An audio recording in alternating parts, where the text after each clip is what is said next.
Hello hi అండి. ఈరోజు మీ ముందుకైతే ఒక కొత్త రెసిపీ అయితే తీసుకొచ్చాను. చూడండి ఇవి ఎలా ఉన్నాయో. వీటిని బొబ్బర గారెలని, అలసంద గారెలని కూడా అంటారు. వీటిని ఎలా చేయాలో చూద్దామా. ముందుగా నేనైతే 2 కప్స్ బొబ్బరపప్పు అయితే కొలతతో తీసుకుంటున్నానండి. చూడండి, ఒక 2 సార్లు 3 సార్లు బాగా కడిగి 1 గంట సేపు కడిగి పక్కన ఉంచాలి. చూడండి ఈ విధంగా ఉంటుంది. ఇది గంట తర్వాత నానిందండి. చూడండి ఈ విధంగా నానిన తర్వాత నీళ్లు వంపేసి పప్పును మిక్సీ జాడీలో వేసుకోవాలి.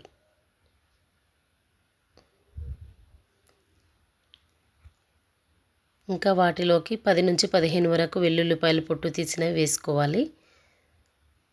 1 టీ స్పూన్ ధనియాలు, ఇంకా 1 టీ స్పూన్ జీలకర్ర,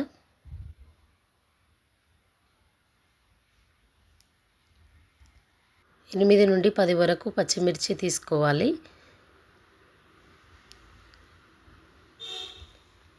ఇప్పుడు ఒకసారి మెత్తగా పేస్టులా గ్రైండ్ చేసుకోవాలి.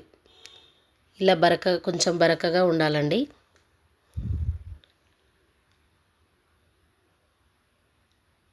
అలాగే ముందుగా నేనైతే కొంచెం బొబ్బరపప్పు అయితే కొంచెం పక్కకు తీసుకున్నానండి. అది కూడా వేసేస్తున్నాను. ఎందుకంటే గారెలు నములుతుంటే మధ్యలో తగిలితే టేస్ట్ చాలా బాగుంటుంది. అలాగే కొత్తిమీర,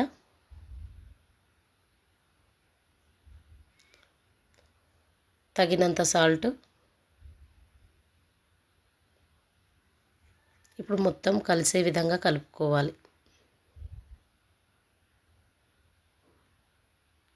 అలాగే ఇప్పుడు చిన్న చిన్న ముద్దల్లా ఇలా నిమ్మకాయ సైజు ఎంత సైజులో తీసుకొని ఇలా మధ్యలో హోల్ పెట్టి వదిలేయాలి.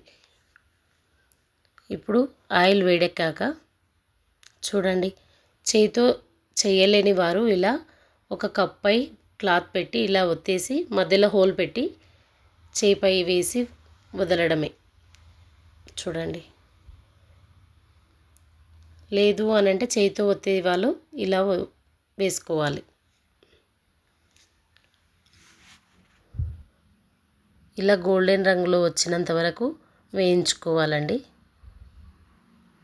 చూడండి, ఇప్పుడు తీసుకుందాం. అంతే, ఎంతో వేడిగా ఎంతో క్రిస్పీగా ఉండే బొబ్బర గారెలు రెడీ. వీటిని చికెన్తో కానీ మటన్తో కానీ సర్వ్ చేసుకుంటే చాలా బాగుంటుందండి. అలాగే నా వీడియో మీకు నచ్చినట్లయితే చిన్న లైక్ చేయండి, షేర్ చేయండి ప్లీజ్. అలాగే సబ్స్క్రైబ్ చేసుకోండి.